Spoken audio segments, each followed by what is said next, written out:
Hello everyone, welcome back to my channel. So in this video we are going to start the infrared spectroscopy which is the IR spectroscopy. Okay, so इस video के अंदर हम cover करने वाले हैं basic introduction and the principle of IR spectroscopy. So let's start the video.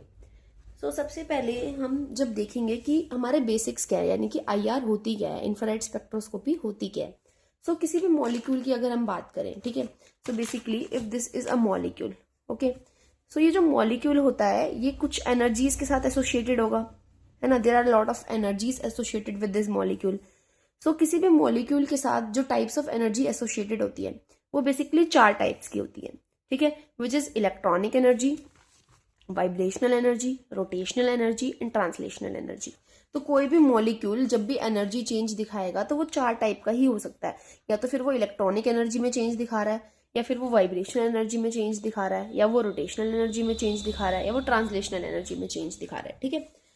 तो अभी होते क्या है, इलेक्ट्रॉनिक एनर्जी क्या होती है किसी भी मॉलिक्यूल की, जब कोई भी मॉलिक्यूल एनर्जी को एब्जॉर्ब करके इलेक्ट्रॉनिक लेवल्स जो होते हैं उनके, like n is equals to 1 ground state से n is equals to 2 excited state, ठीक है.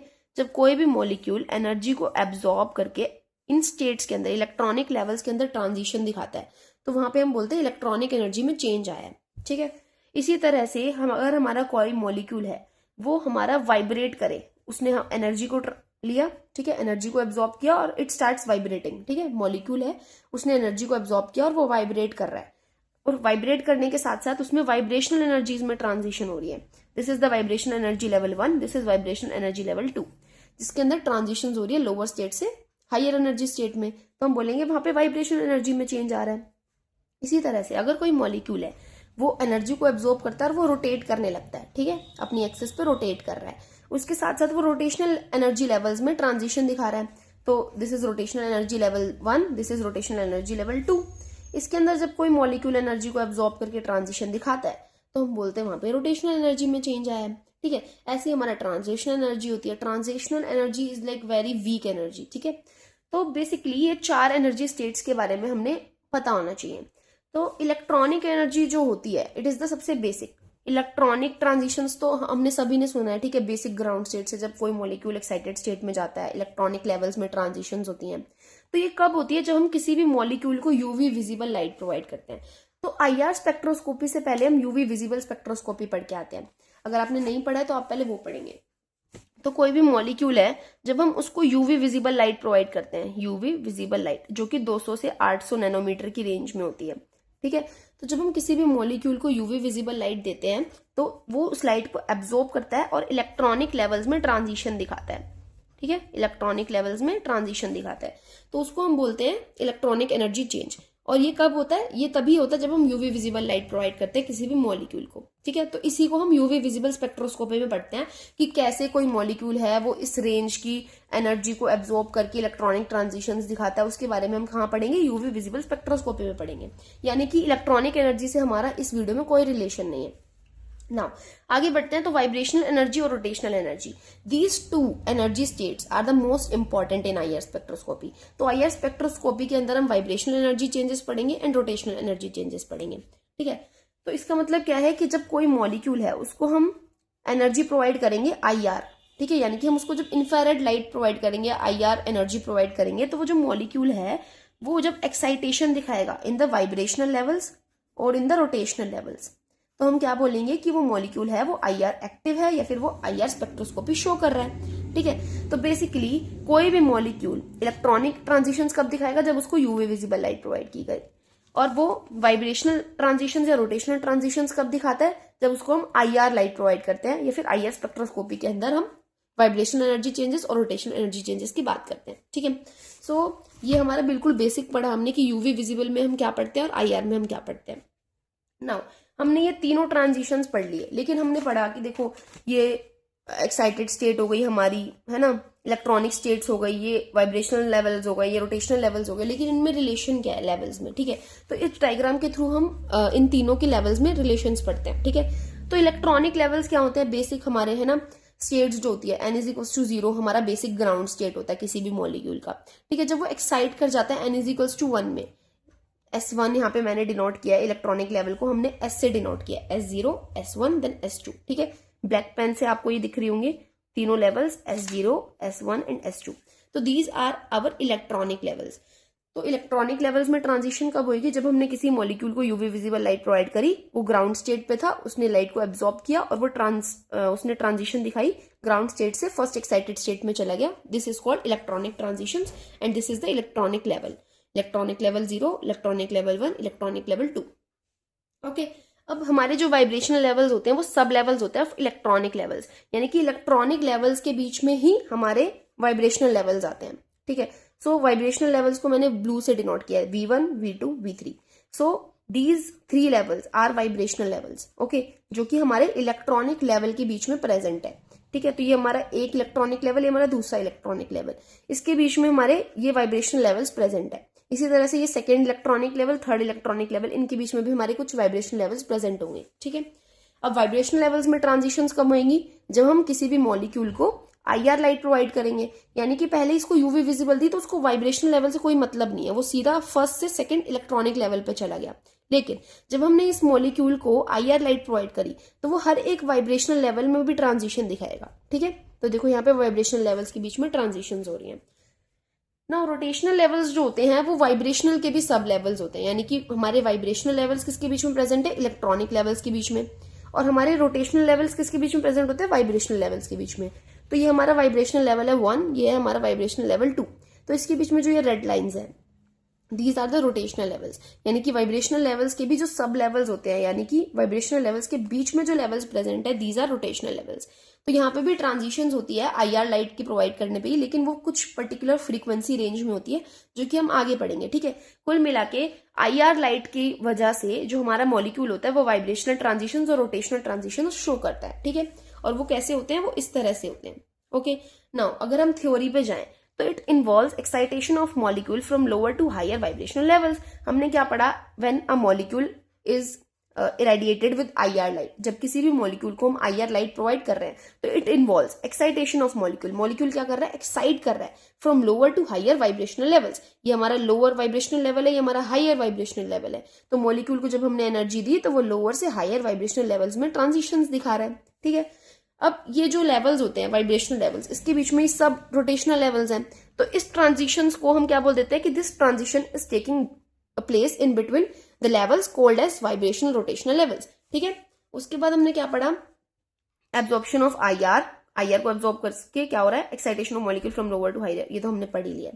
Only those bonds accompanied by change in dipole moment absorbs in infrared region. अभी हमने क्या पढ़ा कि कोई भी मॉलिक्यूल है वो क्या करेगा?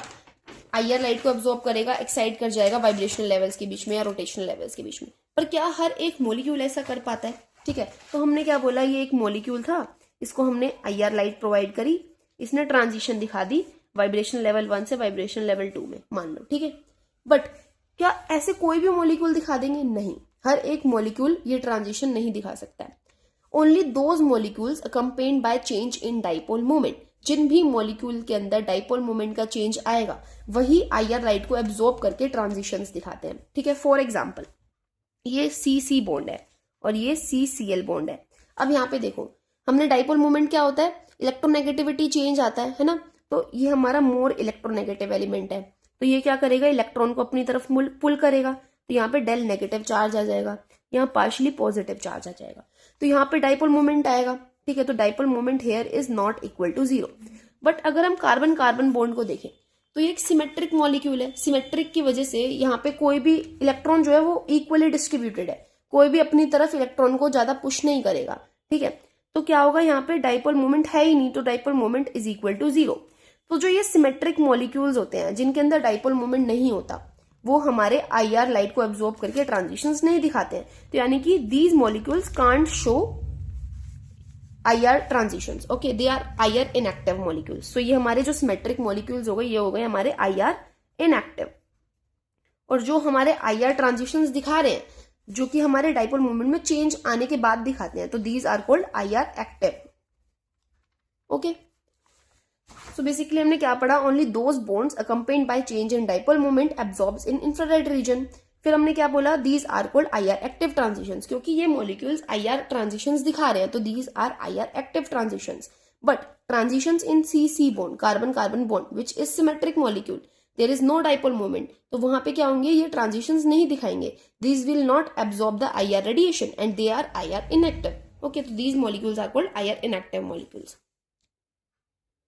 नाउ अब हमने क्या पढ़ लिया, हमने पढ़ा कि IR ट्रांजिशंस क्या होती है, IR एक्टिव मॉलिक्यूल्स कैसे पता करते हैं, IR इनएक्टिव कैसे होते हैं. ठीक है, क्या हो रहा है, मॉलिक्यूल है, उसको IR लाइट प्रोवाइड करी, उसने क्या किया, ट्रांजिशन की between the vibrational levels, between the rotational levels. अब इससे हो क्या रहा है, तो जो IR स्पेक्ट्रम हमें मिलता है किसी भी मॉलिक्यूल का ट्रांजिशन करने के बाद, जो हमें स्पेक्ट्रम मिलता है, it gives information about the structure of compound. वो किसी भी कंपाउंड की स्ट्रक्चर के बारे में हमें इन्फॉर्मेशन देता है. इसी वजह से हमारी स्पेक्ट्रोस्कोपी को यूज किया जाता है. स्पेक्ट्रोस्कोपी को हम यूज ही क्यों करते हैं, किसी भी कंपाउंड के बारे में इन्फॉर्मेशन निकालने के लिए. तो जो IR स्पेक्ट्रम है वो हमें किसी भी कंपाउंड के स्ट्रक्चर के बारे में बताता है. ओके, अब जैसे कि हमने पढ़ा था यूवी विजिबल लाइट के अंदर जो हमारी रेंज होती है वो होती है 200 से 800 nanometre, right. So this is the range of our wavelength of UV visible light.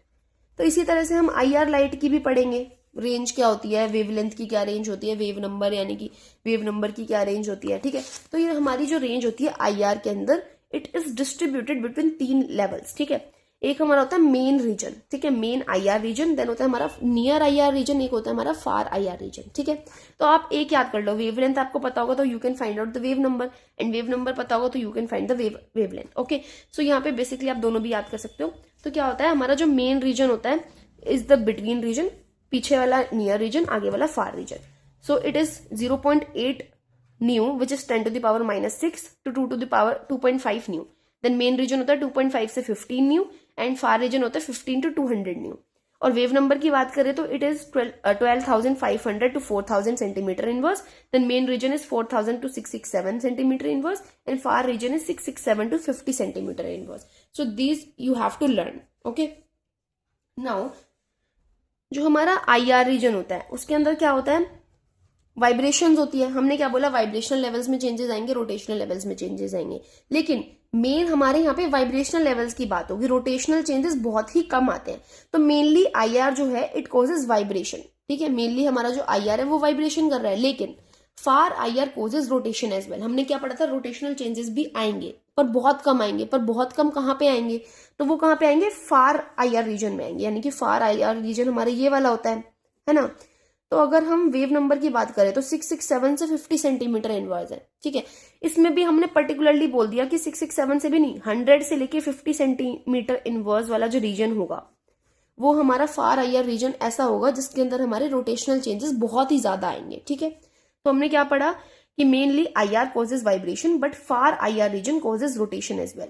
Frequency range less than 100 centimetre inverse. 100 centimetre inverse से कम जो फ्रीक्वेंसी रेंज है, यानी कि 100 से 50 सेंटीमीटर इनवर्स, जब वो एब्जॉर्ब होती है, कोई भी मॉलिक्यूल जब इस फ्रीक्वेंसी रेंज पे एब्जॉर्ब होता है तो molecule rotation takes place. Okay, तो वहां पे रोटेशन ही प्रेजेंट होगी. उसके बाद हमने क्या बोला, a single vibrational energy change is accompanied by large number of rotational energy changes. हमने अभी क्या देखा था कि ये हमारे क्या होते हैं, इलेक्ट्रॉनिक लेवल्स होते हैं. मान लो ये 1 और ये 2, ये हमारे क्या है, इनके बीच में वाइब्रेशनल लेवल्स है. मान लो ये V1 ये V2. ठीक है, इसके बीच में ही हमारे बहुत सारे रोटेशनल लेवल्स भी होते हैं. तो ये R1 R2 R3. तो एक सिंगल जो हमारा वाइब्रेशनल एनर्जी चेंज होता है, क्या बोला, सिंगल वाइब्रेशन एनर्जी चेंज, कि ये एक हमने सिंगल वाइब्रेशन एनर्जी चेंज दिखाया V1 से V2 में. इसके बीच में बहुत सारे रोटेशनल लेवल्स आ रहे हैं, तो बहुत सारे रोटेशनल एनर्जी चेंजेस होंगे, है ना. इसी तरह से अगर कोई भी एक सिंगल इलेक्ट्रॉनिक चेंज आएगा तो बहुत ही सारे वाइब्रेशनल चेंजेस आएंगे, और अगर एक सिंगल वाइब्रेशनल चेंज आ रहा है तो बहुत ही सारे रोटेशनल चेंजेस आएंगे. तो हमने क्या बोला, a single vibrational energy change is accompanied by large number of rotational energy changes. ऐसा क्यों हो रहा है, क्योंकि वाइब्रेशनल लेवल्स के बीच में बहुत सारे रोटेशनल लेवल्स प्रेजेंट है. ठीक है, उसके बाद हमने क्या बोला, no two compounds except enantiomers can have same IR spectra. हमने क्या बोला, जब हम कोई भी मॉलिक्यूल है वो IR लाइट को एब्जॉर्ब करता है, वो ट्रांजिशंस दिखाता है, वहां से हम IR स्पेक्ट्रा ऑब्टेन करते हैं. उस स्पेक्ट्रा की मदद से हमें उस कंपाउंड का स्ट्रक्चर पता चलता है. तो अगर मान लो किसी भी दो हमारे मॉलिक्यूल्स या दो कंपाउंड है, उनका सेम स्पेक्ट्रम आ जाए, तो हम उसके स्ट्रक्चर को कैसे डिफाइन कर पाएंगे, कि किसमें डिफरेंस नहीं निकाल पाएंगे, है ना. तो हमने क्या बोला कि कोई भी दो कंपाउंड का सेम IR स्पेक्ट्रा आ ही नहीं सकता है, बस वो एक केस में आ सकता है अगर वो इनएंशियोमर्स है तो। Okay, so no two compounds except enantiomers, enantiomers के अलावा किसी भी दो कंपाउंड का सेम IR स्पेक्ट्रा कभी भी नहीं आ सकता है, क्योंकि वो उसके स्ट्रक्चर के बारे में इंफॉर्मेशन देता है। अब इनएंशियोमर्स होते क्या है, काफी लोग ये पूछेंगे। तो इनएंशियोमर्स क्या होते हैं, स्टीरियो आइसोमर्स होते हैं, ठीक है, यानी कि कॉपी होते हैं, एक मिरर इमेज होते हैं एक दूसरे की, which are non super impossible. यानी कि जैसे ये एक हाथ है, ठीक है, सो इसके ऊपर अगर मैं इसको डाल रही हूँ, ठीक है, सो इट इज कॉपी, ये एक दूसरे की कॉपी है, right, these are copy but these are non super impossible, क्योंकि ये देखो सुपर इम्पोज कर रहे हैं एक दूसरे के ऊपर, दिस इज सुपर इम्पॉसिबल, ठीक है, but this is not super impossible. So ये अगर हम स्ट्रक्चर को देखें, CH3 HOH BRH HOH, तो इसकी मिरर इमेज क्या होगी, ये इधर चला जाएगा और ये इधर चला जाएगा, यानी कि OH इधर आएगा H इधर आएगा, इसका H इधर आएगा BR इधर आएगा, OH इधर आएगा H इधर आएगा। तो ये क्या है, एक दूसरे की मिरर इमेज है, बट ये नॉन सुपर इम्पॉसिबल है। इसके ऊपर हम इसको रख देंगे तो ये सुपर इम्पोज नहीं कर पाएगी, right. So these are called the enantiomers. और जो ये दो इनएंशियोमर्स होते हैं, they can have the same IR spectrum, उसके अलावा कोई भी दो कंपाउंड सेम IR स्पेक्ट्रम नहीं दिखा सकते हैं। Okay, so this is the basic information about IR spectra, क्या होता है, IR स्पेक्ट्रोस्कोपी में हम क्या करते हैं, ठीक है, कौन से मॉलिक्यूल्स हमारी IR स्पेक्ट्रोस्कोपी दिखा सकते हैं, इसका प्रिंसिपल क्या होता है। प्रिंसिपल हमने पढ़ लिया कि कोई भी मॉलिक्यूल है जब वो IR लाइट को एब्जॉर्ब करेगा तो वो ट्रांजिशन दिखाएगा बिटवीन द वाइब्रेशनल लेवल्स, और एक वाइब्रेशनल लेवल के अंदर जब ट्रांजिशन होता है तो it is accompanied by large number of rotational energy changes. तो ये सब हमारे IR स्पेक्ट्रा के बेसिक्स में आते हैं। In the next video, we are going to cover another topic of IR spectroscopy. Till then, like the video, share the video, and bye-bye.